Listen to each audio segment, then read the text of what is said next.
عليك وسلم تبارك رحمت على سيدنا إبراهيم وعلى آل سيدنا إبراهيم إنك حميد مجيد اللهم صل وسلم وبارك على عبدك الرسول الكريم رحمة للعالمين شافي المذنبين سيدنا مولانا نبينا محمد وعلى آله ولبيته أولاده وذرياته أزواجه أصحابه أولياء أمتي أجمعين كما صليت وسلمت وباركت ورحمت على سيدنا إبراهيم وعلى آل سيدنا إبراهيم إنك حميد مجيد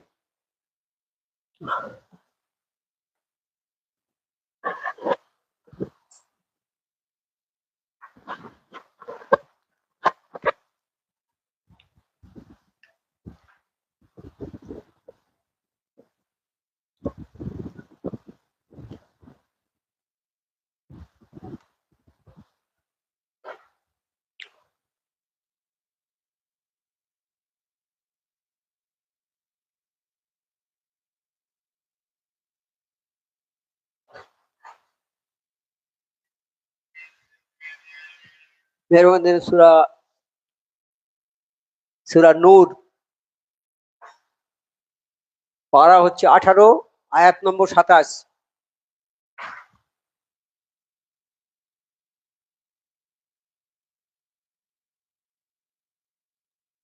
أعوذ بالله من الشيطان الرجيم بسم الله الرحمن الرحيم يا أيها الذين آمنوا لا تدخلوا بيوتا غير بيوتكم حتى تستأنسوا وتسلموا على أهلها ذلكم خير لكم لعلكم تذكرون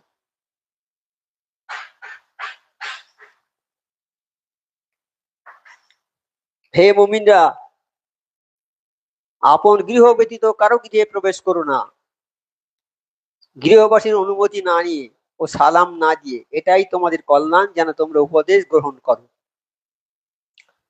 কামেল ওলি আল্লাহ দরবার সফি আজান গাছি রহমতুল্লাহ এর দরবার এই দরবারে বয়ান করার মতো বা মুখ খোলার মতো অবকাশ নেই মোর্শেদের পায়ের ধুলোর যোগ্যতা নেই আপনারা হাফিজ আছেন মাওলানা আছেন কারি আছেন আপনারা বহু মূল্যবান মানুষ আছেন তাছাড়া এই অনুষ্ঠান সারা বিশ্বে প্রচারিত হচ্ছে সেখানে আরো বহু দামি দামি মানুষ আছে কাজে এখানে মুখ খোলার কোনো অবকাশ নেই তবে আল্লাহ রসুল কামেল মুর্শিদ যদি কিছু বলার তৌফিক দেন তাহলে আপনাদের জানা কথাই আলোচনা হবে মাত্র আর এই আলোচনার মধ্যে যদি কোনো ভুল বা বেয়াদবি হয়ে যায় আল্লাহর ওয়াস্তে ক্ষমা করে দেবেন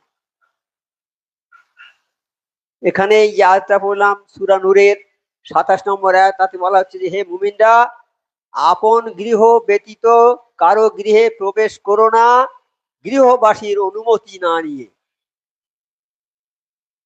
নিজের ঘর আমার নিজের ঘর আপনার গৃহ ব্যতীত কারো গৃহে প্রবেশ করো না নিজের ঘর ছাড়া অন্য কারো ঘরে প্রবেশ করো না বা ঢুকো না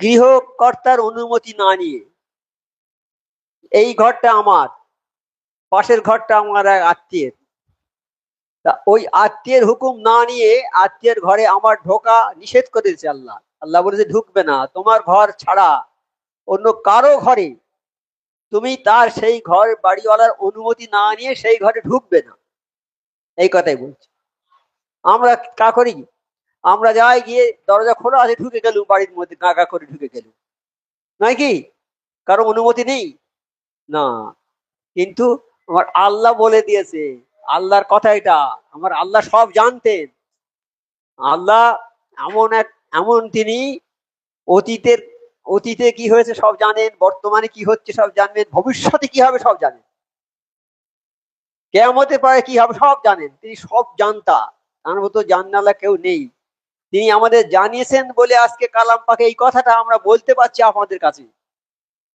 আমার আল্লাহ কথা আমাদের জানিয়েছেন আর আমার নবী পাক সাল্লাল্লাহু আলাইহি ওয়াসাল্লাম বলেছেন, হে নবী, এই কালাম পাকের কথাগুলো সবাইকে শুনিয়ে দাও। যারা কালাম পাকের কাছে যায়নি, কালাম পাকের কথা শোনেনি, তারা এখন অন্ধকারের মধ্যে আছে, অন্ধকারের মধ্যে। তারা যদিও লন্ডন ফেরত হয়েছে, আমেরিকা ফেরত হয়েছে, জাপান ফেরত হয়েছে, উচ্চ শিক্ষায় শিক্ষিত হয়েছে, কিন্তু কালাম পাকের কাছে যায়নি। তারা এখন অন্ধকারের মধ্যে, তারা আলোর মধ্যে আসতে পারেনি, অর্থাৎ সত্যের মধ্যে আসতে পারেনি তারা। হ্যাঁ, যারা কালাম পাকের কাছে এসেছে তারা, তাদের পরিবর্তন করেছে আল্লাহ। কালাম পাকের কাছে যারা আসবে তারা হকের মধ্যে আসবে। যে কালাম পাকের কাছে যাবে, বসবে, কালাম পাকের দিকে চেয়ে দেখবে, সে নেকি পাবে। শুধু পড়তে হবে না, পড়তে জানে না, কিছু জানে না, শুধু কালাম পাকে দিয়ে চেয়ে থাকবে, নেকি পাবে। কাবা শরীফে প্রতি প্রতি মুহূর্তে 120টা করে নেকি ঝরে প্রতি মুহূর্তে। এই কথা বলছি 120টা, এই কথা বলছি এক, মানে নেকি পড়ে পড়ে, মানে নেকি বন্যা হয়ে যাচ্ছে কাবা শরীফে। হ্যাঁ, যারা তোয়াফ করে তারা পায় 60টা, তোয়াফ যারা করে তারা পায় 60টা, ওই এক মুহূর্তে 60টা পাবে। একবার পা ফেললে 60টা, তোয়াফটা কতবার পা ফেলতে হবে। আর যারা চেয়ে দেখে তারা 40টা পায়। কাবা শরীফে শুধু চেয়ে থাকবে, আর কিছু করতে হবে, তোয়াফ করতে হবে না, কিছু করতে হবে, শুধু চেয়ে থাকবে কাবা শরীফের দিকে। ওই মুহূর্তে একটা আঙুল এরম করার, এই সময়ের মধ্যে সে 40টা নেকি পেয়ে যাবে। তাহলে আর যারা শুধু বসে থাকে, হ্যাঁ, তারা শুধু বসে থাকে, যারা যারা নামাজ পড়ে তারাও 40টা পায়, আর যারা তোয়াফ করে তারা 60টা পায়, আর যারা শুধু বসে থাকে তারা 20টা পায়। তা কাবা শরীফটা কি জিনিস তাহলে? ও দেখলে নাকি, ছুঁইলে নাকি। কাবা শরীফ দেখলে নাকি হবে, ছুঁইলে তো নাকি হবে, দর্শনে নাকি হবে। আর কালাম পাকটা কি? দেখলে নাকি, ছুঁইলে নাকি, পড়লে নাকি।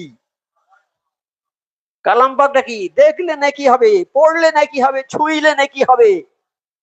আমার মুর্শিদগণ বয়ান করেছেন, এ যেন একটা মিশ্রিত টুকরো, যেদিক থেকে চাকবে মিষ্টি লাগবে। একটা মিশ্রিত চাই এরকম আছে, ছোট টুকরো আছে হাতে, এইরকম নিচের দিক থেকে চাকেন মিষ্টি লাগবে, উপরের দিকে চাকলে মিষ্টি লাগবে, পাশে থেকে চাকলে মিষ্টি লাগবে, লাগবে না? মিশ্রিত টুকরো যেদিক থেকে চাকবে মিষ্টি লাগবে, তাই কালাম পাক যেন একটা মিশ্রিত টুকরো, যেদিক থেকে দেখবে মিষ্টি লাগবে, যেদিক থেকে চাকবে মিষ্টি লাগবে। এই দেখলে নাকি, পড়লে নাকি, ছুঁইলে নাকি। এই কালাম পাক সবাইকে পড়তে হবে, বাউন্ড একদম পড়তে হবে, কম্পালসারি পড়তে হবে সবাইকে। যাদের পড়ার ক্ষমতা আছে, যাদের ক্ষমতা নেই তাদের কথা আলাদা। যাদের চোখ দেখতে পায় না, দেখতে পায় না, যারা বয়স হয়ে গেছে, 60-70 বছর বয়স হয়ে গেছে, আর দেখতে পারে না, জীবনে কোরআন পড়েনি, এই কথা শুনে তাদের ইচ্ছে হচ্ছে যে একবার কালাম পাকটা পড়ি, পড়তে গিয়ে খুঁজে দেখতে পায় না। এরা কি করবে? কালাম পাক যারা না পড়ে মরে যাবে, তাদের আল্লাহ কাল কিয়ামতের ময়দানে অন্ধ করে তুলবে। ভালো করে শুনে নেন, কালাম পাক যারা না পড়বে, কাল কিয়ামতে তাদের অন্ধ হয়ে উঠতে হবে। তারা আমার আল্লাহকে প্রশ্ন করবে, আল্লাহ, দুনিয়াতেও আমাদের চোখ ছিল, এই আখেরাতে চোখটা অন্ধ করলেন কেন? বান্দারা প্রশ্ন করবে আল্লাহকে। আল্লাহ বলবে, দুনিয়াতে তোমরা কালাম পাক সম্বন্ধে অন্ধ ছিলে। আমরা যারা এখানে আছি কালাম পাক সবাই দেখতে পাচ্ছি। এখন যদি যদি একটা অন্য ভাষা, হ্যাঁ, তামিল, তেলেগু, কানাড়ি, মালায়ালাম, বিভিন্ন ভাষা আছে, তামিল ভাষার যদি একটা কালাম পাক এনে এখানে দেয়, কেউ আমরা দেখতে বুঝতে পারবো? তা ওই ভাষা সম্বন্ধে আমরা অন্ধ নাকি? আমি বাংলা জানি, আর কিচ্ছু জানি না, ইংরেজি পড়িনি, আরবি পড়িনি। আমার সামনে যখন একটা আরবি কেতাব এনে দেবে, আমি পড়তে পারবো? ওইখানে আমি অন্ধ, ওইটা পড়তে পারছি না, অন্ধ। তাই কিয়ামতে অন্ধ হয়ে উঠতে হবে। অতএব কালাম পাক সবাইকে পড়তে হবে, যাদের পড়ার মতো সময় সুযোগ আছে। পড়তে হবে বাবা, খবরদার কালাম পাক সবাই পড়বে। আরবি না পড়ো, বাংলা কিনে পড়ো, বাংলা কিনে কালাম পাক পড়ো, তোমার দিলটা খুলে যাবে, তুমি জানতে পারবে কালাম পাকে কি আছে। একবার পড়ে দেখো বাবা, কালাম পাক সবাই পড়বে। যারা পড়তে পারবে না তাদের কি হবে, কোনো উপায় নেই। যারা অজু করতে পারবে না, ঠান্ডা পানি হাত দিলে কাঁপ ঠক ঠক করে কেঁপে ওঠে, তারা কি বলবে, আমরা অজু করতে পারিনি, আমার নামাজ পড়বো না। বলবে আল্লাহ তার বিকল্প রাস্তা দিয়েছে, তুমি এই রাস্তা যেতে পারবে না, এই রাস্তা দিয়ে যাও, কলকাতা পৌঁছে যাবে। তুমি এখান থেকে ট্রামে উঠে যাও, কলকাতা একটা জায়গায় বলি নিউ মার্কেট পৌঁছে যাবে। তুমি এদিক থেকে ট্যাক্সিতে যাও, নিউ মার্কেটে পৌঁছে যাবে। তুমি ট্রামে উঠতে পারছো না, ভিড়, ট্যাক্সি করে চলে যাও। সেই রকম তুমি অজু করতে পারছো না, ঠান্ডা পানি লাগলে তোমার রোগ বেড়ে যাবে, শরীর অসুস্থ হবে। এইবার তুমি মাটি দিয়ে তৈম করে নাও, তৈম করে নামাজ পড়ো, নামাজ তোমার ছাড়লে হবে না। তা সেই রকম তুমি যারা এই কালাম পাক পড়তে পারবে না, অসমর্থ, যাদের একেবারে সমর্থ নেই পড়ার, তাদের জন্য আমার মোর্শেদ আজহার গাছী রহমতুল্লাহ ব্যবস্থা করে রেখে গেছেন। এই ব্যবস্থাপনার আমার আল্লাহর ব্যবস্থাপনা, উনি আমাদের উপরে সেটা জারি করে গেছেন। কি জারি করেছেন, তিনি আমাদের ওজিফা দিয়েছেন যে এটা প্রতি ওয়াক্তে 5 বার পড়তে হবে। সূরা ফাতিহা, সূরা ইখলাস, ফালাক, নাস, দরুদ শরীফ। এই যে ওজিফাটা, এই ওজিফাটার গুরুত্বটা কি, খুব বেশি গুরুত্ব ওইখানটায় দেখুন। যে না, সে কোরআন পড়তে পারবে না, সে যদি সূরা ফাতিহা তার মুখস্থ থাকে, এমন কোন লোক নেই যার সূরা ফাতিহা মুখস্থ নেই। হ্যাঁ, যে মসজিদে যখন নামাজ পড়ান ইমাম সাহেব, সূরা ফাতিহাটা পড়ে, প্রতি রাকাতে পড়তে হবে সূরা ফাতিহা। আচ্ছা, এইবার পড়লো, সূরা ফাতিহা পড়লো, যারা শুনলো, মূর্খ লোক কিছু জানে না, সূরা ফাতিহাটা পড়তে পড়তে আসতে যেতে মুখস্থ হয়ে গেল। এইবার সূরা ইখলাস, কুল হু আল্লাহু আহাদ, ও সূরাও পড়ায়। এই পড়া সূরা ফালাক, কুল হু আল্লাহু আহাদ আল্লাহুস সামাদ, সূরা ইখলাস, কুল আউযুন ফালাক মিন শাররি মা খালাক, ওটা সূরা ফালাক। আর সূরা নাস, হ্যাঁ, কুল আউযু বিরাব্বিন নাস মালিকিন নাস, ওই 4টে সূরা, সূরা ফাতিহা, সূরা ইখলাস, ফালাক, নাস। এইটি তো আমার ওজিফা, আমার মুর্শিদ দিয়েছেন আজহার রহমাতুল্লাহ।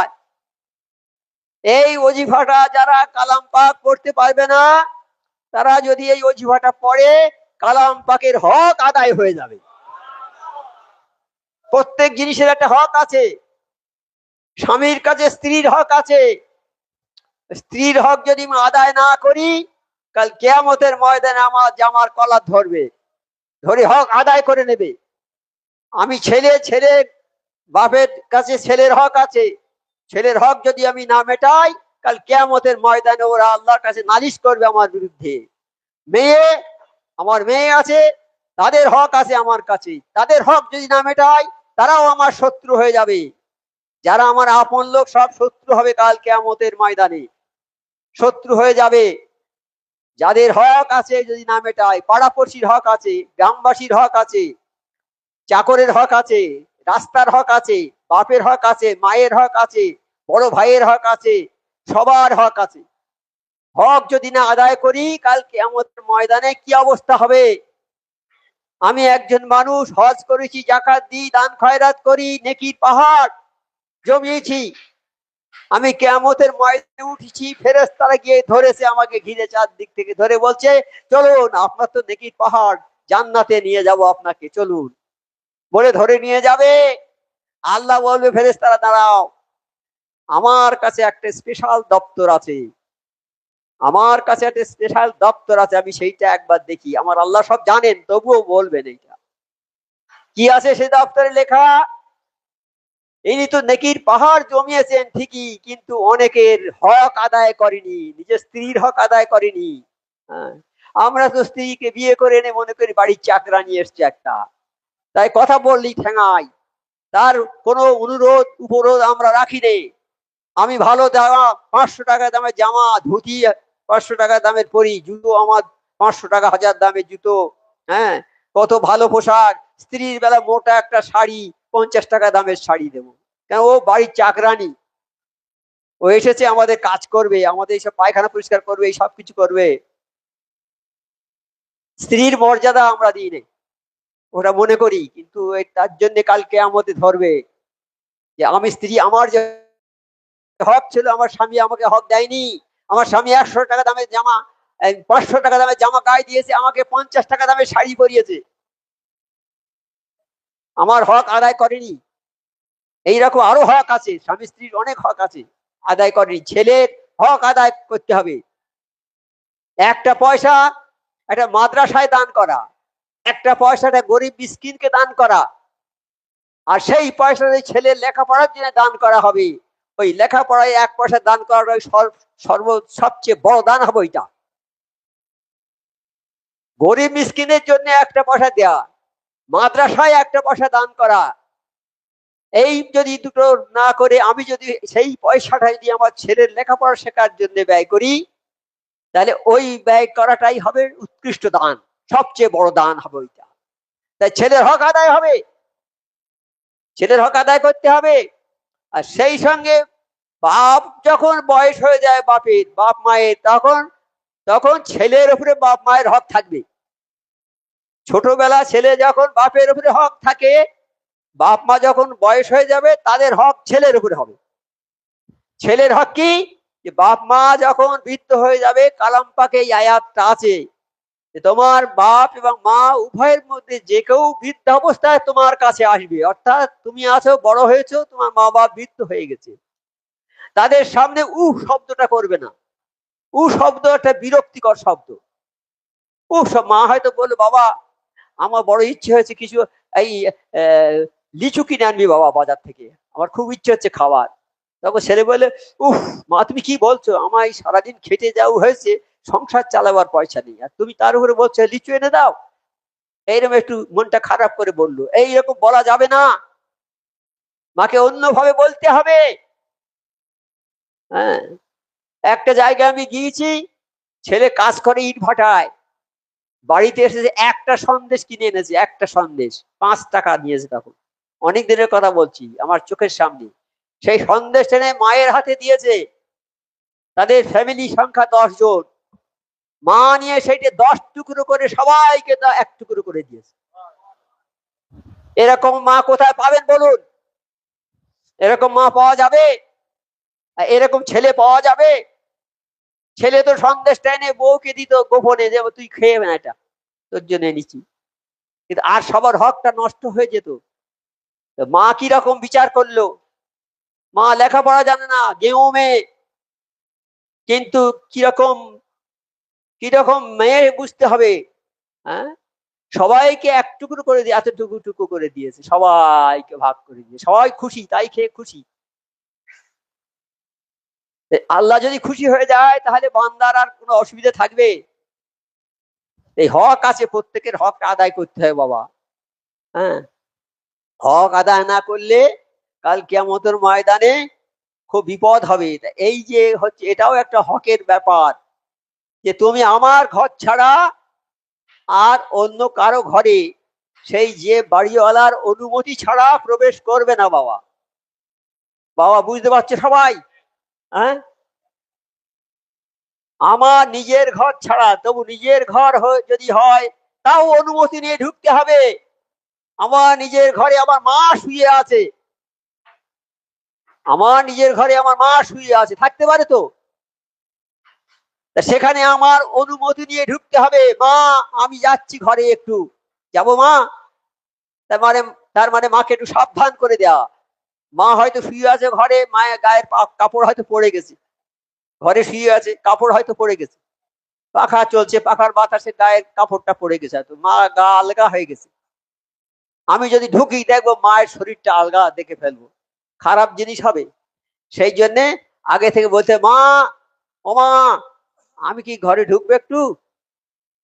মা তখন সাবধান হয়ে যাবে, যদি গায়ের কাপড় পরে থাকে তাড়াতাড়ি মা বাবা এসো ঢুকলুম। এইটা হচ্ছে পর্দা। আমরা ঢুকি, যে কোনো মানুষের বাড়ি গিয়ে ঢুকি, বাড়ির বউরা ছুটোছুটি করে চারদিকে পালাইয়ে ঢুকে থেকে, নতুন লোক বাড়ির ভিতরে ঢোকে কেন? এরকম হয়, অনেক জায়গায় হয়েছে। তা এইগুলো হওয়া উচিত নয়। বাড়ি ঢুকতে বাড়ির কর্তার গেটে গিয়ে ডাক দিতে হবে, ভাই বাড়ি আছেন, অমুক ভাই বাড়ি আছেন, দুবার তিনবার ডাকার পরে চলে আসবেন। যদি বাড়ি না থাকে তাহলে ঢুকবেন না। এটা মনে থাকে জানো, এটা আল্লাহর হুকুম, কোন মানুষের হুকুম নয় এটা। এই হুকুম খেলাফ করবে গুনাহ হয়ে যাবে। প্রথম হুকুম এইটা, যে কোনো মানুষের ঘরে ঢুকতে গেলে তার অনুমতি নিয়ে ঢুকতে হবে। আমরা ঢুকবো তো ভাই, হ্যাঁ, এতদিন হয়তো ঢুকিনি, কারো হুকুম নিয়ে ঢুকে গেছি বাড়ি, এখন থেকে ঢুকবো তো যার বাড়ি তাকে অনুমতি নিয়ে ঢুকবো। আচ্ছা, দ্বিতীয় কথা কি,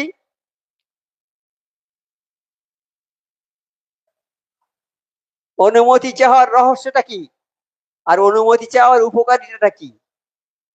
বলছে আল্লাহ তাআলা প্রত্যেক মানুষকে বসবাসের জায়গা দিয়েছে। আমরা কার জায়গায় বাস করি?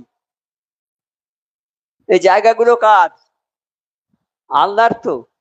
হ্যাঁ, আল্লাহ আমাদের বাস করার জন্য জায়গা দিয়েছেন। আসমানকে ছাদ করেছেন আর জমিনকে জমিনকে বিছানা করে। তার মানে এইটা বড় বিছানা, সারা পৃথিবী বিছানা, আর ছাদটা, আসমানটা ছাদ। ছাদের নিচে আমরা, আমাদের ঘরের নিচে, ছাদের নিচে আমরা থাকি তো। এটা আল্লাহ ওই ছাদটা করে দিয়েছে। আর মাটিটা, বিছানাটা সারা পৃথিবীটা।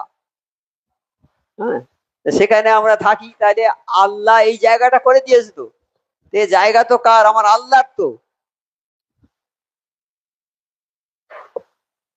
হাক্কানি দর্শে পড়ে।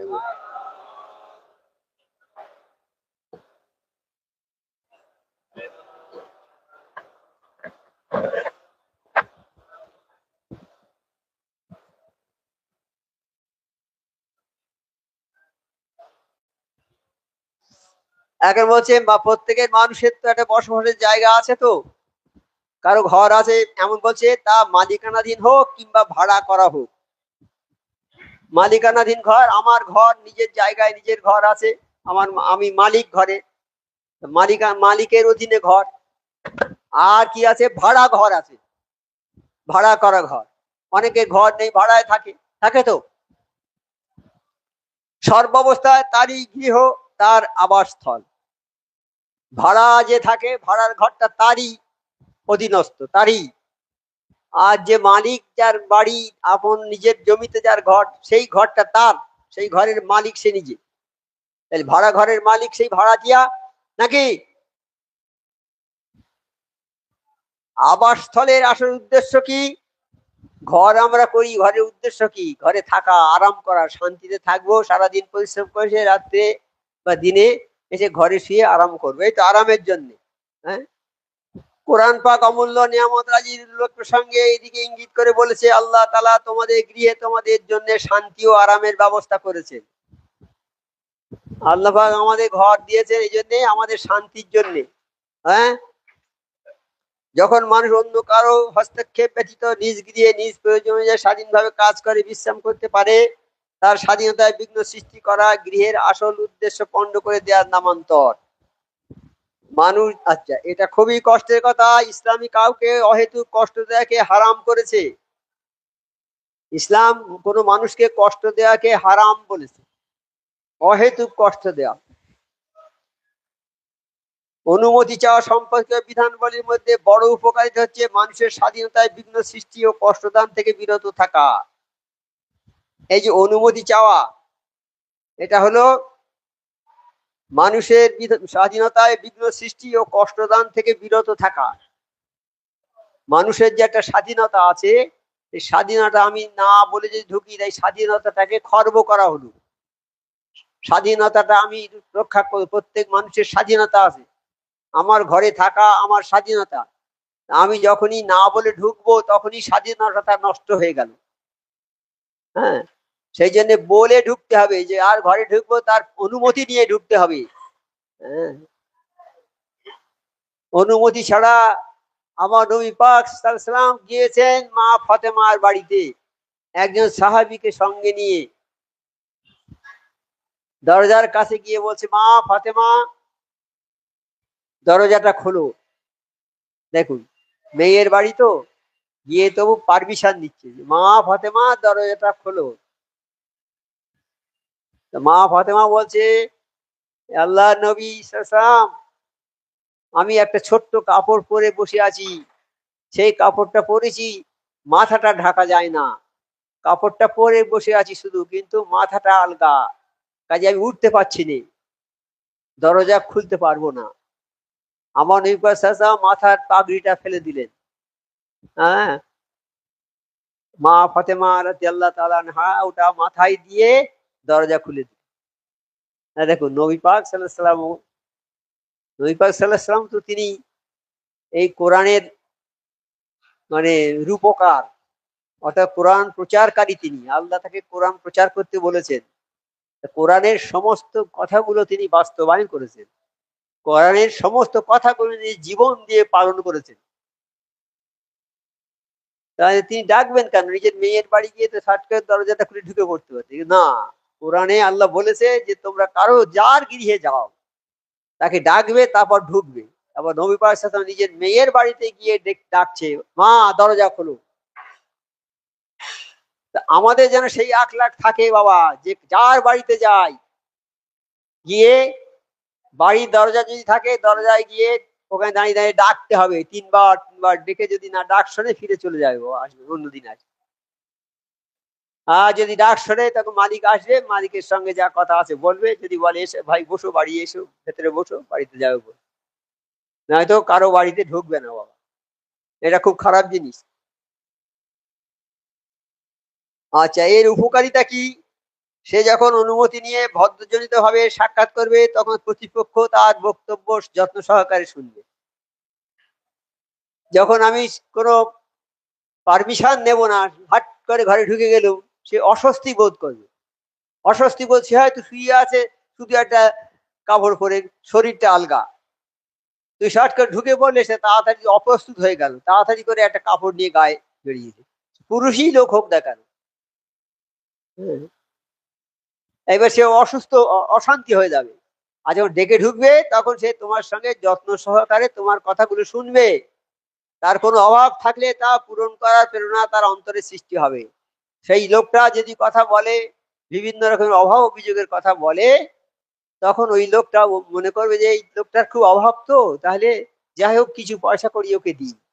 এরকম লোক আসে না, অনেক এসে কথা বলে না, অভাবের কথা বলে কিন্তু চায় না, চায় না, মনের কল্পনা চাওয়া, কিন্তু সে চায় না, লোকেরা চাইতে পারে না। এসে কথা প্রসঙ্গে বলে, ভাই আমার দুদিন খাওয়া হয়নি, কি আমার এরকম অসুবিধা, কথা বলে, কিন্তু বলে না যে আমাকে 10টা টাকা দেন, এটা বলে না, সরাসরি বলবে না, সে মরে গেলেও বলবে না, এরকম কিছু লোক আছে। তোমার সঙ্গে আলোচনা করলে তুমি বুঝতে পারবে যে এর কি প্রয়োজন, তখনই তোমার দিয়ে দিলে ব্যথা লাগবে যে তার নিশ্চয়ই এর কোনো অভাব আছে, যা হোক কিছু পয়সা করে দিই। হ্যাঁ, আর বিনা অনুমতিতে বাড়ি প্রবেশ করলে সে তাকে আকস্মিক বিপদ মনে করে শীঘ্র সম্ভব বিদায় করে দিতে চেষ্টা করবে। হঠাৎ ঘরের মধ্যে ঢুকে গেলে তোমার উপরে সে বিরক্ত হয়ে গেল, এই লোকটা কি রকম লোক, আমাকে না বলে আমার ঘরে ঢুকে পড়লো হট করে।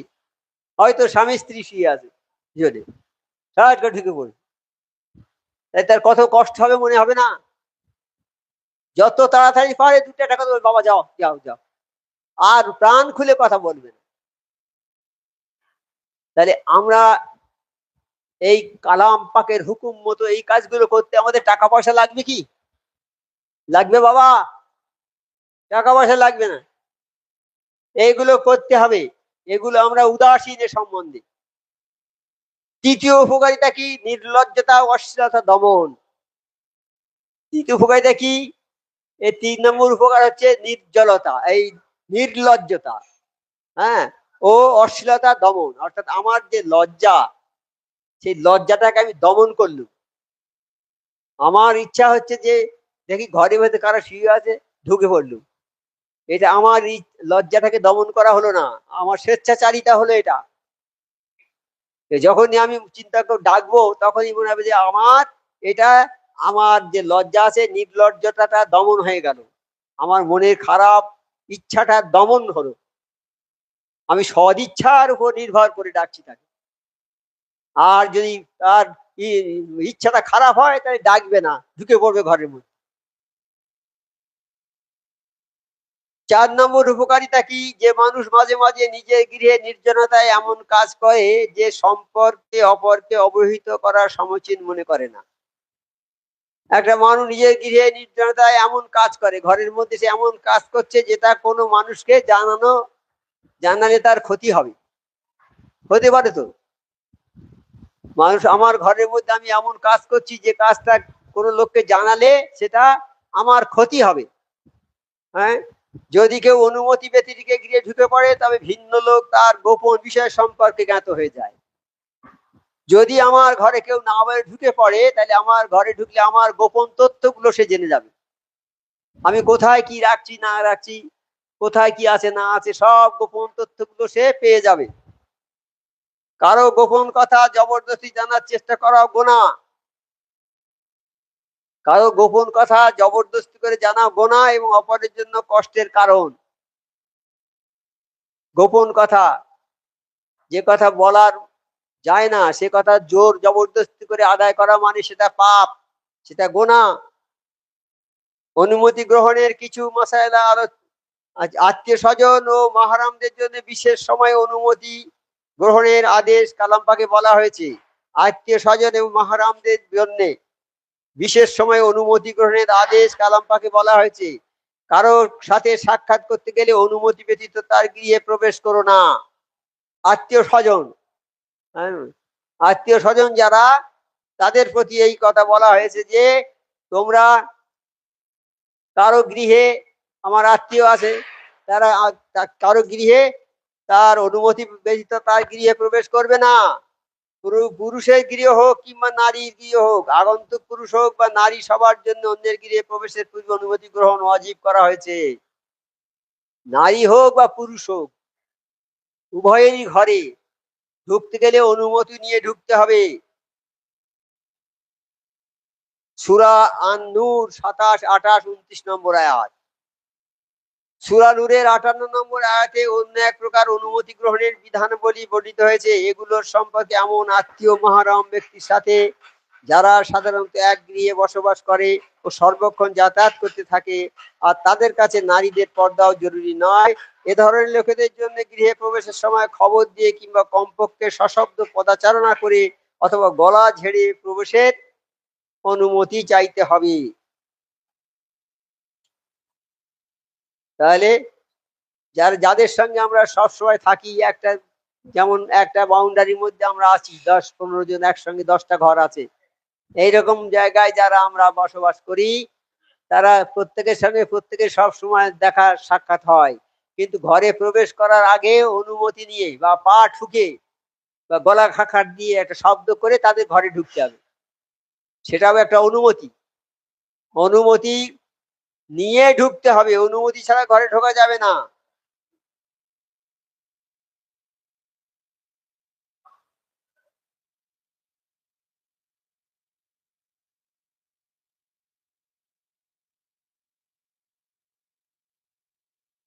হাক্কানি দরুদ শরীফ পড়ে এখন।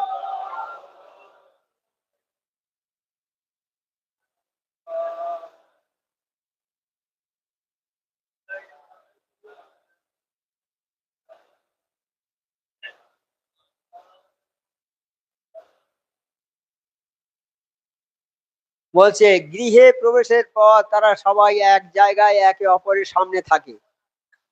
ঘরে প্রবেশ করলো, সবাই একসঙ্গে থাকে, একে অপরের কাছে যাতায়াত করে। এমত অবস্থা তাদের জন্য 3টে বিশেষ নির্জনতার সময় আরো এক প্রকার অনুমতি চাওয়ার বিধান আলোচ্য আয়াত সমূহে বর্ণনা হয়েছে। এই 3টি সময় হচ্ছে, এই 3টে সময় তাদের সঙ্গে একই বাড়ির কর্তা, সব একই বাড়ির মানুষজন, সব চাকর বাকর যা আছে সব একই সময় একই জায়গায় সব সময় দেখা সাক্ষাৎ হচ্ছে। কিন্তু তাদের তারা ঘরে ঢুকবে নির্দিষ্ট সময় করে দেয়া আছে। কি সময়? ফজরের নামাজের পূর্বে, দুপুরে বিশ্রাম গ্রহণের সময় এবং এশার নামাজের পরবর্তী সময়। বাড়ির চাকর বাবুরা আছে, আরো কাজের লোকজন আছে, অনেক লোক আছে, তারা সবসময় তো দেখাশোনা হচ্ছে, কিন্তু তাদের সঙ্গে স্পেশাল ভাবে যদি দেখা করার প্রয়োজন হয়, এই তিনটে সময়ে দেখা করবে: ফজরের নামাজের পরে, আর জোহরের নামাজের পরে, ফজরের নামাজের পরে আর জোহরের নামাজের পরে, হ্যাঁ, এবং এশার নামাজের পরবর্তী সময়, এশার নামাজের পরে যে সময়টা থাকে, এই সময় তারা দেখা করতে পারবে, গিয়ে কাছাকাছি গিয়ে দেখা করবে। তাহলে আমরা যারা এক বাড়ির মধ্যে 10-15 জন আছি, 16 জন আছি, কারোর সঙ্গে দেখা করতে গেলে ওই 3 সময়ে দেখা করতে হবে, ওই বেঁধে দেওয়া আছে সময়টা। প্রকৃতপক্ষে প্রাপ্তবয়স্ক পুরুষ ও নারীকেই আদেশ দেওয়া হয়েছে যে তারা যেন তাদেরকে বুঝিয়ে দেয় যে এই সময়ে জিজ্ঞেস না করে ভেতরে এসো না। ওই সময়ে তাও আবার কি জিজ্ঞেস করে যেতে হবে, অনুমতি নিয়ে ঢুকতে হবে, সর্বক্ষেত্রে অনুমতি নিয়ে ঢুকতে হবে। এই বিশেষ অনুমতি আত্মীয়দের জন্য ওয়াজিব না মুস্তাহাব, এ ব্যাপারে আলেম ও ফিকহবিদদের মধ্যে মতবিরোধ আছে। এই বিধান এখনো কার্যকর আছে না রহিত হয়ে গেছে, এতেও তারা মতভেদ করছেন। অধিকাংশ ফিকহবিদদের মতে আয়াতটি মুহকাম ও অহরিত এবং নারী পুরুষ সবার জন্য বিধান ওয়াজিব। কিন্তু এর ওয়াজিব হওয়ার কারণ পূর্বেই বর্ণিত হয়েছে যে সাধারণত মানুষ এই 3 সময়ে নির্জনতা কামনা করে,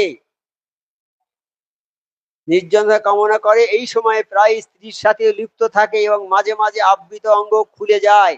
যদি কেউ সাবধানতা অবলম্বন করে তো এসব সময়ে আবৃত অঙ্গ গোপন রাখার অভ্যাস গড়ে তোলে এবং স্ত্রীর সাথে মেলামেশাও কেবল তখনই করে তখন কারো আগমনের সম্ভাবনা থাকে না। তবে তার জন্য আত্মীয় ও অপ্রাপ্তবয়স্কদের অনুমতি গ্রহণে বাধ্য করা ওয়াজিব নয় এবং আত্মীয়দের জন্য ওয়াজিব নয়।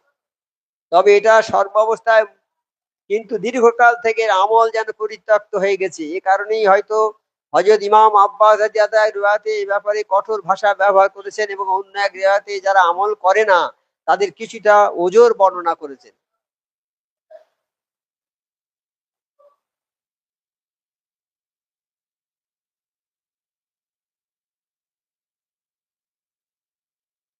তাহলে আত্মীয় স্বজনদের সঙ্গে আমরা দেখা করব কিভাবে? আত্মীয় স্বজনদের সঙ্গে আমরা দেখা করব, তাদের সঙ্গে সদালাপ করব, তাদের সঙ্গে সবকিছু করব, কিন্তু অনুমতি ছাড়া কোনো কাজ হবে না। মানে হঠাৎ কারো বাড়ি থেকে ঢোকা যাবে, সে পরিচিত হোক আর অপরিচিত। মোদ্দা কথা এইটা, আসল কথা হলো এইটা, কারো ঘরে না অনুমতি নিয়ে ঢোকা যাবে না। এইটাই হলো আজকে আলোচনার বিষয়বস্তু। হে মুমিনরা, আপন গৃহ ব্যতীত কারো গৃহে প্রবেশ করো না গৃহবাসীর অনুমতি না নিয়ে ও সালাম না দিয়ে। হ্যাঁ, গৃহে ঢোকার আগে সালাম দিয়ে ঢুকতে হবে, এটা বলছি। গৃহে ঢোকার আগে সালাম দেবে, তারপর ঢুকবে। আমার নবী পাক সাল্লাল্লাহু আলাইহি ওয়াসাল্লাম যখন বাইরে থেকে আসতেন, এসে ঘরে ঢোকার আগেই, মা আয়েশা রাদিয়াল্লাহু আনহার ঘরে ঢুকতার আগেই সালাম দিতেন। আমার মা আয়েশা রাদিয়াল্লাহু তাআলা কোনো সময় আমার নবী পাক সাল্লাল্লাহু আলাইহি ওয়াসাল্লাম আগে সালাম দিতে পারেননি, কোনো সময় পারেননি আগে সালাম দিতে। আমার নবী পাক সাল্লাল্লাহু আলাইহি ওয়াসাল্লাম সালাম দিতেন আগে, ঘরে ঢুকেই সালাম দেন। উনি অনেক চেষ্টা করেছেন কিন্তু পারেননি। তাই নবী পাক সালাম সালাম আমরা কি দিই? সালাম, ঘরে স্ত্রী আছে, ঘরে গিয়ে সালাম দিই আমরা?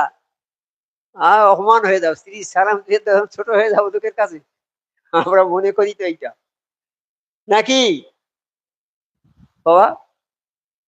যে সালাম আগে দেবে সেই ভাগ্যবান বেশি। হ্যাঁ, সালাম যে দেবে তার অহংকারটা চূর্ণ হয়ে যাবে, তার অহংকার থাকবে না। তাই আমার আল্লাহ আদম আলাইহিস সালামকে সৃষ্টি করে বললেন, আদম সালাম দাও। আদম আলাইহিস সালাম সালাম দিলেন সবাইকে, তার মধ্যে অহংকার আর থাকলো না। সালাম আগে দেওয়ার গুরুত্ব হলো এইটা, যে সালাম দেবে। ধরো আমার চাকর আসছে আমার ওই দূর থেকে, আমি আমি যাচ্ছি মালিক, হ্যাঁ, আমি যদি আগে সালাম দিই চাকরের, তাহলে আমার সম্মান আল্লাহ বাড়িয়ে দেবে। আমি মনে করছি চাকরেরাই আগে সালাম দেবো, ও দিক, এরা মনে করেন অনেকে। একজন আসছে, আমি যাচ্ছি, আমি বলি আমি সালাম দেবো, আমি তো হচ্ছে অনেক সম্মানিত। আরে আমি আমি দেশের ধনী, বিরাট ধনী মানুষ, হাজি লোক, আমি আগে ও সালাম দেবো? ও গরিব মানুষ, ও রিক্সা চালিয়ে খায়, ও আসছে, ওকে আমি আগে সালাম দেবো? তাহলে আমার ইজ্জত থাকবে? এইটা ভুল কথা। তোমার মধ্যে অহংকার আছে, গর্ব অহংকার আছে। নিরহংকারী ব্যক্তি হচ্ছে জান্নাতি। যার মধ্যে সূচাগ্র পরিমাণ অহংকার থাকবে, জান্নাত পাবে না, সূচাগ্র পরিমাণ। এইবার যে আমার লোকটা আসছে, গ্রামের মানুষ, রিক্সা চালায়, গরিব মানুষ, ঘর নেই, থাকার জায়গা নেই, গায়ে ছেঁড়া জামা, পরনে ছেঁড়া কাপড়, পায়ে জুতো নেই, ভ্যান চালায়, আর আমি যাচ্ছি, আমি দেশের বাদশাহ, বিরাট ধনী মানুষ, যাচ্ছি, আমি ওকে সালাম দেবো? আমার লোকে দেখলে কি বলবে? আরে এর মান সম্মান নেই, এটা গরিবই আগে সালাম দেবে না। তুমি যখনই সালামটা দেবে, তুমি আল্লাহর কাছে বড় হয়ে যাবে। হ্যাঁ, তোমার অহংকারটা চূর্ণ হয়ে যাবে। আমাদের মধ্যে অহংকার আছে, এই অহংকার চূর্ণ করার জন্য সালামের প্রবর্তন, সালাম দিতে হবে। হ্যাঁ, সালামটা আগে যে দেবে, সেই তার অহংকারটা থাকবে না। কিন্তু আমরা চিন্তা করি যে ওই লোকটা আসছে, আমি আগে সালাম দেবো, ওদিক, আমি তো বড় হচ্ছে অনেক, আমি দেশের ধনী লোক, আমার অনেক টাকা আছে, ও তো আগে আমার সালাম দেবে, না আমি দেবো। এই মনে মনে হয় নাকি বাবা? হয়, আমাদের তো হয়, মনে মনে হতো এইরকম। আমরা তো অনেকদিন অনেকদিন ঘুরেছি লোকের সঙ্গে সঙ্গে, আমাদের মনে তো এরকম হতো, ওর আগে সালাম দেবো কেন? বাড়ি রাখাল আসছে, তো ওকে আমি আগে সালাম দেবো? আমার নবী পাক সালাম সালাম দিয়েছেন আগে, সবার আগে সালাম দিয়ে, আমরা দেব না? আল্লাহ যেন আমাদের সেই তৌফিকটা দেয়। হ্যাঁ, খবরদার বাবা, নিজের অহংকার থাকবে না। অহংকার যা থাকবে, কণা পরিমাণ অহংকার, জান্নাত পাবে না। আর কণা পরিমাণ যদি ইমান থাকে, দোজক তাকে জ্বালাতে পারবে না। ওই রকম কণা পরিমাণ, সূচের আগায় যতটুকু পরিমাণ, অতটুকু ইমান যার মধ্যে থাকবে, দোজক তাকে জ্বালাবে না।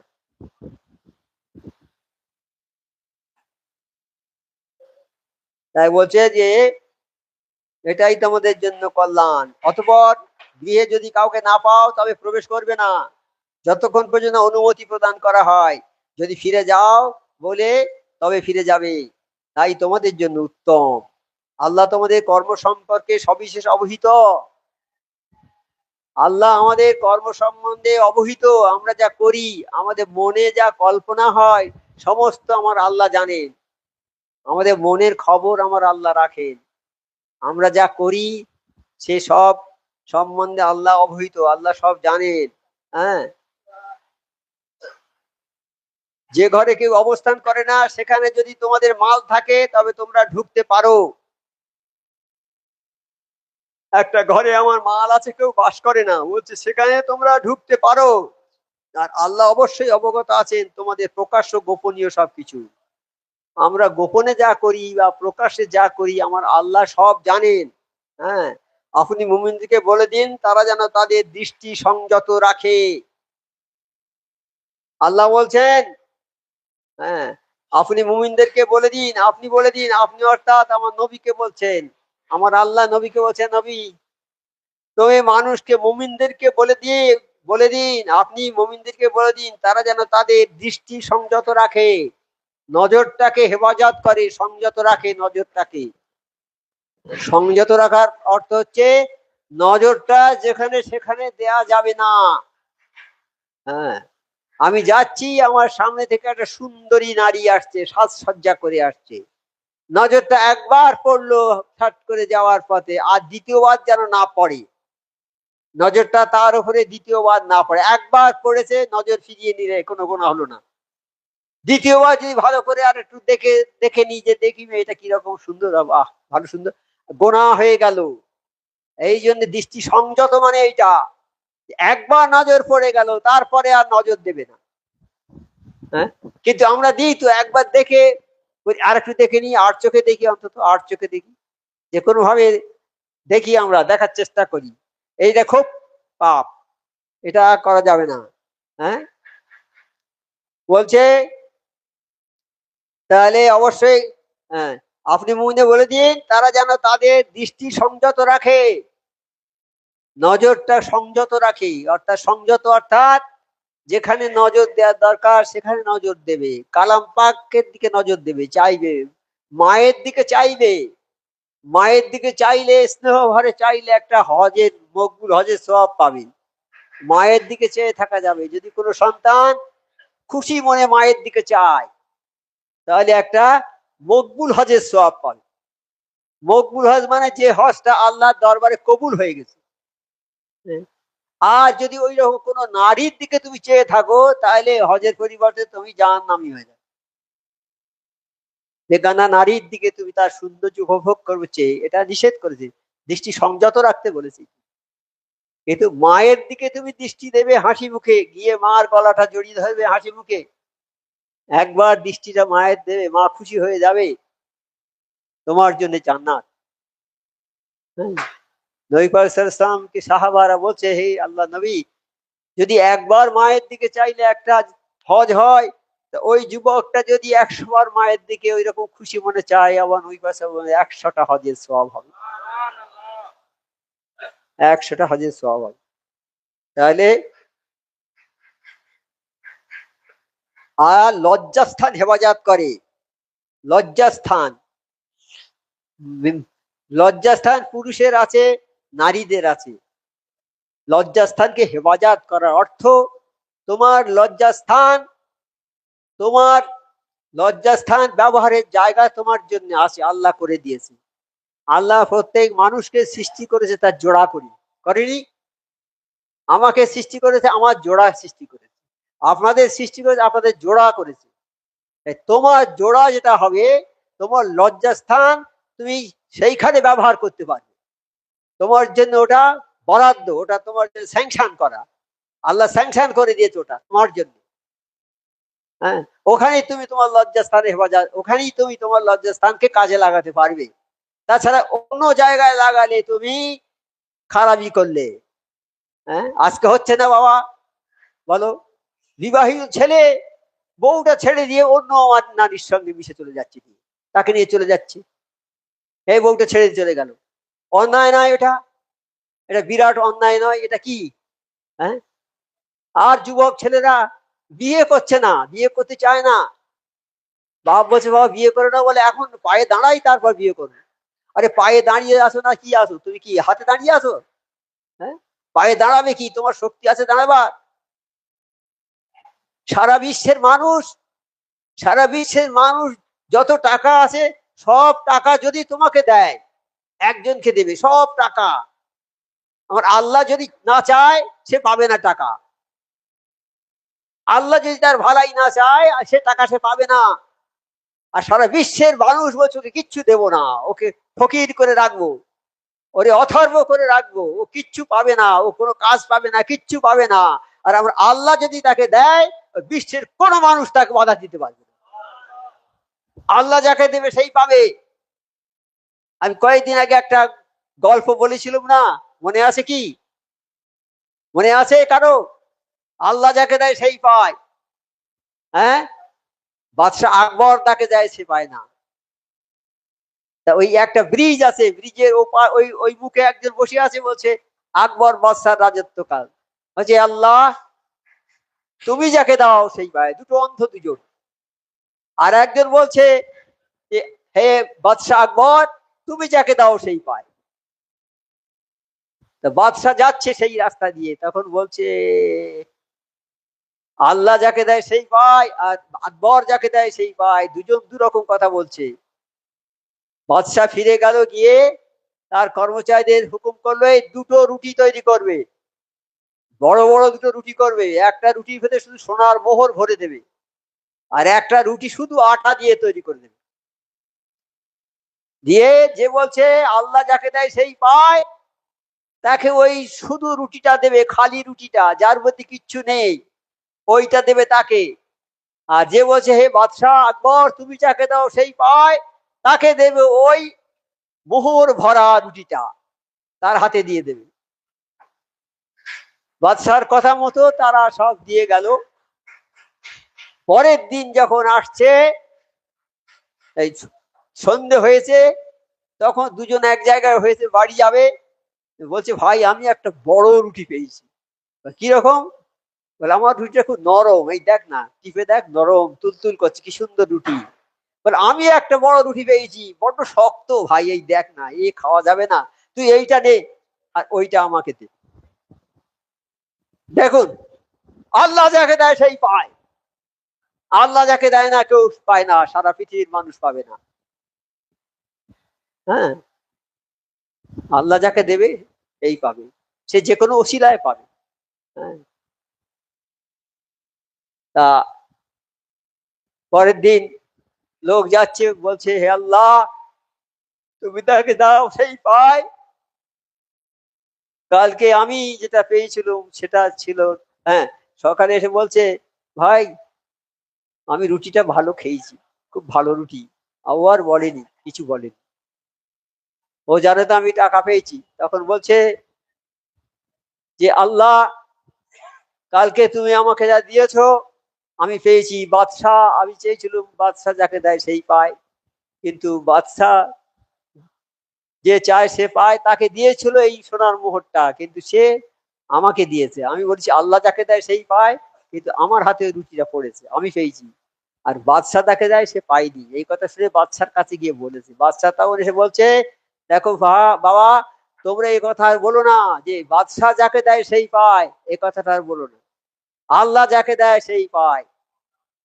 হ্যাঁ, আর আল্লাহর নবী পাক সাল্লাল্লাহু আলাইহি সাল্লাম, আল্লাহ নবীকে সৃষ্টি করে পাঠিয়েছেন, সমস্ত হুকুম দিয়ে পাঠিয়েছেন, আর নবীকে বলেছেন হে নবী তোমার দরবারে যারা গোনা নিয়ে আসবে, গোনার পাহাড় মাথায় করে নিয়ে আসবে, আর এসে যদি তারা তাওবা পড়ে, আমি আল্লাহ তাদের জীবনের সমস্ত গোনা মাফ করে দেবো। তাহলে গোনা মাফের জারিয়া নবী পাক সাল্লাল্লাহু আলাইহি সাল্লামের দরবার কিনা?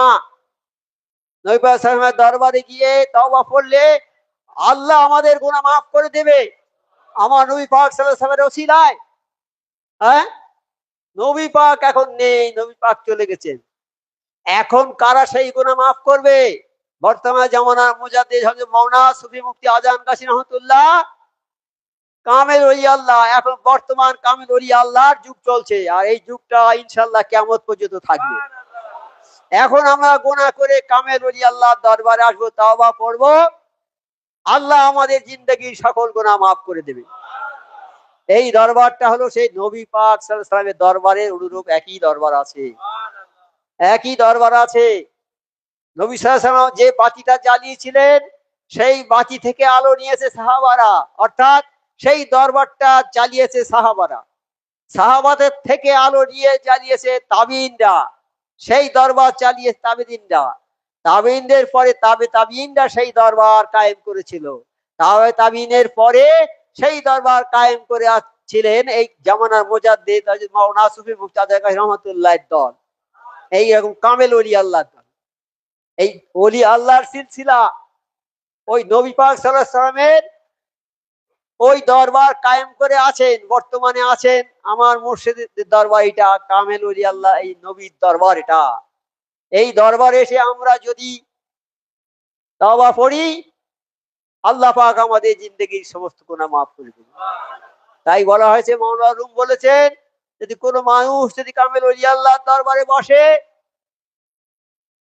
আদবের সঙ্গে যদি বসে, তাহলে এক মুহূর্তে 100 বছরের বেরিয়া ইবাদতের সব তার আমলনামায়। কেন? এই নবীর দরবারের মতো দরবার। আর যদি কোনো মানুষকে এই দরবারে কেউ বসার জায়গা করে দেয়, আল্লাহ বলছে আমি তাকে জান্নাতে জায়গা করে দেব। তাহলে এই দরবারটা কি আছে বাবা? কামেল ওলি আল্লাহ দরবার, এই সিলসিলা কিয়ামত পর্যন্ত থাকবে ইনশাআল্লাহ। আমাদের নসিব খুবই বুলন্দ নসিব, আল্লাহ যাকে ভালোবাসে তাকে নবীর দরবারে আনাই, আর নবীর অবর্তমানে আল্লাহ তাকে কামেল ওলি আল্লাহর দরবারে। কামেল ওলি আল্লাহর দরবারে আসতে হবে বাবা, তুমি যদি ওলি আল্লাহর দরবারে না আসো তুমি বেরাস্তা হয়ে যাবে। শয়তানের ফাঁদ, শয়তানের চেয়ে বড় শিক্ষিত মানুষ আর নেই কেউ। শয়তান বিরাট শিক্ষিত মানুষ, 6 লক্ষ বছরে ইবাদত করেছে, আসমান জমিনে কোনো জায়গায় এমন নেই, সব জায়গায় সিজদা করেছে, কিন্তু একটা হুকুম অমান্য করেছে, আল্লাহ পাকের সিজদা করেনি।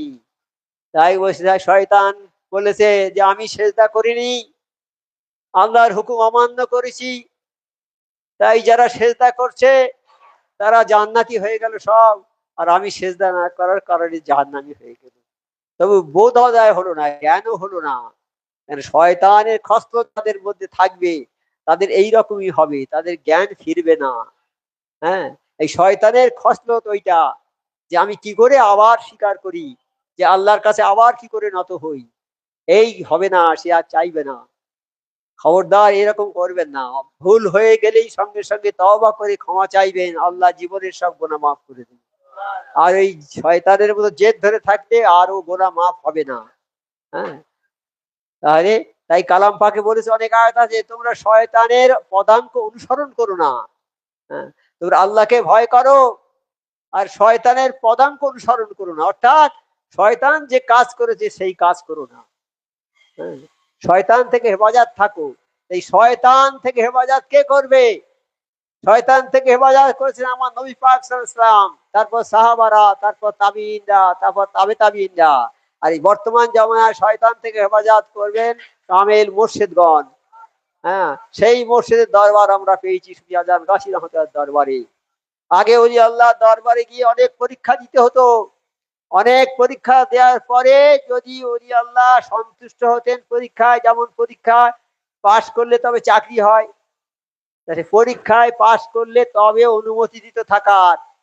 কিন্তু আমাদের বিনা অনুমতিতে, বিনা পরীক্ষায় আমরা এই দরবার পেয়েছি, সেই জন্য এই দরবারের গুরুত্ব আমাদের কাছে খুব কম। হ্যাঁ, একজন লোক এসেছে মুরিদ হবে বলে, বলছে বাবা তোমার কি আছে? বলছে আমার একটা বাড়ি আছে। আর কি আছে? বলে একটু সামান্য জমি আছে, বা যাও বিক্রি করে দিয়ে চলে এসো। বিক্রি করে দিয়ে এসে টাকাটা পুটলিক বেঁধে নিয়ে এসে হুজুরের কাছে, হুজুর এই টাকা এনেছি, যাও ওই দরিয়াতে ফেলে দিয়ে এসো। তার টাকার গাঁঠিটা নিয়ে যাচ্ছে, আস্তে আস্তে যাচ্ছে, দরিয়ায় যাচ্ছে তো যাচ্ছে না, কি করে ফেলি এত টাকা। দরিয়ার পাড়ে গিয়ে বসে বসে চিন্তা করছে, কি করি কি করি, এত টাকা ফেলে দেবো। হুজুর বলেছে যখন ফেলি, একটা একটা করে ফেলছে। একেবারে ফেললো না, একটা একটা করে ফেলছে। অনেক সময় লেগে গেছে। ফিরে যখন এসে, বাবা এত দেরি কেন হলো? বলছে হুজুর পয়সা ফেলতে দেরি হয়ে গেছে। বলে যেটা একেবারে হয়ে যেত, যে কাজটা তুমি এতক্ষণ ধরে করেছো, যাও তোমাকে মুড়ি করবো না, চলে যাও। এই তখন বেরিয়ে পড়ে মাটিতে পড়ে ডুকরে ডুকরে কাঁদছে, আর বলে হুজুর আমার ভুল হয়েছে, মাফ করে দেন, আমি আর ভুল করে অন্যায় করেছি বলে কাঁদছে। কাঁদো কাঁদো বাবা, তোমাকে মুরিদ করবো না। অনেকক্ষণ কাঁদার পরে বলছে আচ্ছা বাবা তোমাকে মাফ করে দিলাম বাবা। আমার মুর্শিদের দরবারে যদি আমাদের পরীক্ষা করে আসতে হতো, কজন আমরা এখানে আসতে পারতাম। আমার মুর্শিদ দয়ার সাগর, তিনি দয়া করে মেহেরবানি করে আমাদের এই দরবারে এনেছেন, সেই জন্য আমরা আসতে পেরেছি। তার ঋণ আমরা শোধ করতে পারবো না। গায়ের চামড়া কেটে জুতো করে দিলে আমার মুর্শিদের কোন পরিমাণ ঋণ আমরা শোধ করতে পারবো না। কাজে এই দরবার আমরা পেয়েছি, এই দরবারটা যদি আমরা হাত দিয়ে ধরে থাকি ফসকে চলে যাবে। দাঁত দিয়ে কামড়ে ধরে থাকতে হবে, যেন যতদিন বাঁচি যেন এই দরবারের সঙ্গে যুক্ত থাকতে পারি। হে আল্লাহ, আমাদের সবাইকে সেই তৌফিকটা দান করুন। হাক্কানি দরুদ পূর্ণ।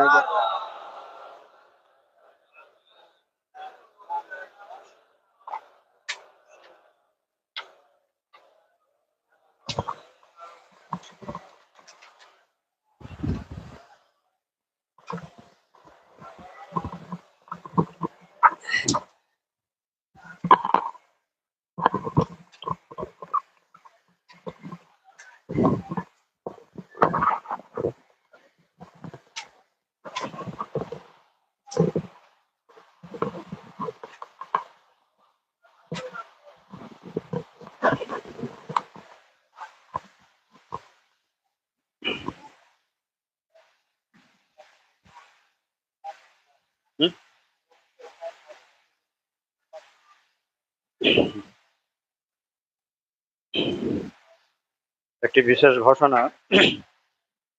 আগামী বছর 2027 সালে যারা হজে যেতে ইচ্ছুক, হজে যাওয়ার নিয়ত করেছেন, তাদের পাসপোর্ট অবশ্যই থাকতে হবে। পাসপোর্ট ছাড়া এবছর ফর্ম ফিল আপ করতে পারবেন না। পাসপোর্ট অবশ্যই থাকতে হবে। যদি কারো পাসপোর্ট না থাকে এখন থেকে অ্যাপ্লাই করবেন পাসপোর্টের জন্য। এবং সেই পাসপোর্ট বা যাদের পাসপোর্ট আছে সেগুলো যেন মেশিন রিডেবল হয়, মেশিনে যাতে তারা রিড করতে পারে সেগুলো জেনে নেবেন। যেখানে যেখানে অফিস আছে জেনে নেবেন বেরোন করে। আর পাসপোর্টের মেয়াদ 31শে ডিসেম্বর 2027 পর্যন্ত অবশ্যই হতে হবে, তবেই সে অ্যাপ্লাই করতে পারবে। যদি তার 31শে ডিসেম্বর 2027-এর আগে মেয়াদ শেষ হয়ে যায় তাহলে সে পাসপোর্ট রিনিউয়াল করে নেবে, তারপরে অ্যাপ্লিকেশন করবে। এই হজের জন্য 2027 সালে যারা হজে যেতে ইচ্ছুক তাদের অবশ্যই পাসপোর্ট থাকতে হবে এবং সেটা মেশিন রিডেবল হবে। পাসপোর্টের মেয়াদ 31শে ডিসেম্বর 2027 পর্যন্ত হতে হবে। যে ডকুমেন্টসগুলো লাগবে: 4 copy photo, 4 copy photo, passport size photo, colour photo হবে এবং ব্যাকগ্রাউন্ডটা সাদা হবে।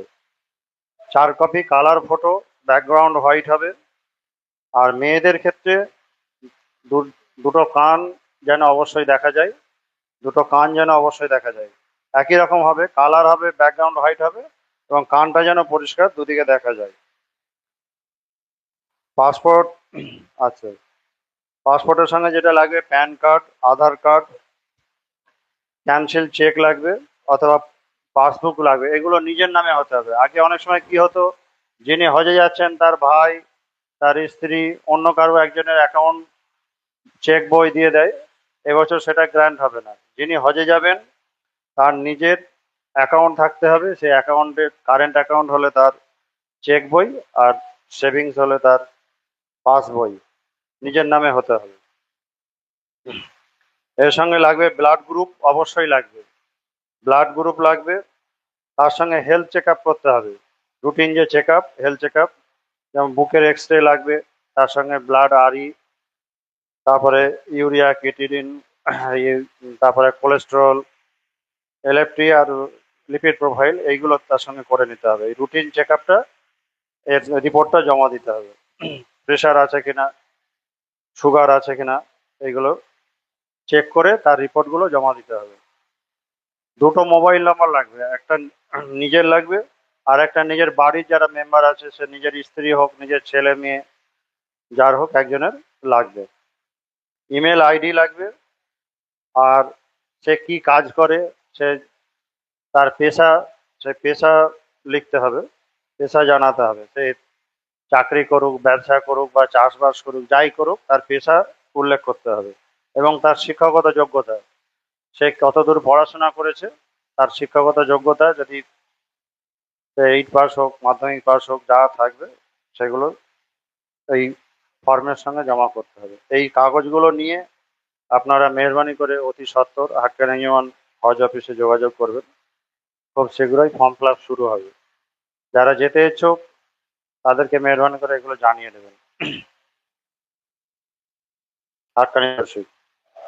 আল্লাহুম্মা সাল্লি ওয়া সাল্লিম আলা আবদিকা রাসূলিল কারীম রাহমাতাল লিল আলামিন শাফিউল মুজনাবিন সাইয়্যিদিনা মাওলানা নবিয়িনা মুহাম্মদ ওয়া আলা আলিহি ওয়া বাইতি ওয়া আওলাদিহি ওয়া যুররিয়াতিহি ওয়া আজওয়াজিহি ওয়া সাহবিহি ওয়া আউলিয়াইহি ওয়া উম্মাতিহি আজমাইন কামা সাল্লাইতা ওয়া সাল্লামতা ওয়া বারাকতা ওয়া রাহিমতা আলা সাইয়্যিদিনা ইব্রাহিম ওয়া আলা আলি সাইয়্যিদিনা ইব্রাহিম ইন্নাকা হামিদুম মাজিদ।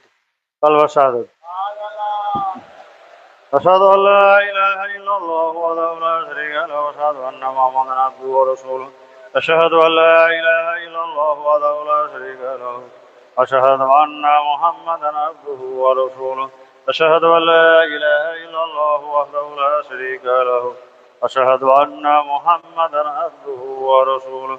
أشهد أن لا إله إلا الله وحده لا شريك له أشهد أن محمدا عبده ورسوله. أشهد أن لا إله إلا الله وحده لا شريك له أشهد أن محمدا عبده ورسوله. سبحان الله، سبحان الله، الحمد لله، ولا إله إلا الله والله أكبر. سبحان الله، الحمد لله، ولا إله إلا الله والله. سبحان الله، الحمد لله، ولا إله إلا الله والله. سبحان الله، الحمد لله، ولا إله إلا الله والله. سبحان الله، الحمد لله، ولا إله إلا الله والله.